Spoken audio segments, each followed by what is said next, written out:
जी जी। देखिए जी, ये खानकाहों या होटल और मोहब्बत एक जैसी है तुर्कों में। ये साहब यहाँ मिल गए, पाकिस्तान चूमना शुरू कर दिया। ज़ियाउल-हक, हाँ ज़ियाउल-हक को बड़ा याद करते हैं ये लोग, यहाँ के लोग। तो क्या कहा आपने? कारदेश, हाँ कहते हैं कारदेश, यानी चचाजाद भाई।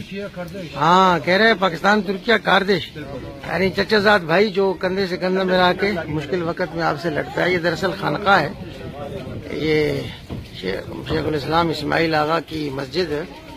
तो इस मस्जिद के साथ ये खानका है, शेख महमूद अफंदी साहब दाऊद बरकातहू। छोटा सा कब्रिस्तान है, इसमें बड़े बड़े शयूख, बड़े बड़े उलमा आराम फरमा रहे हैं। और ये इसके साथ मदरसा है जी।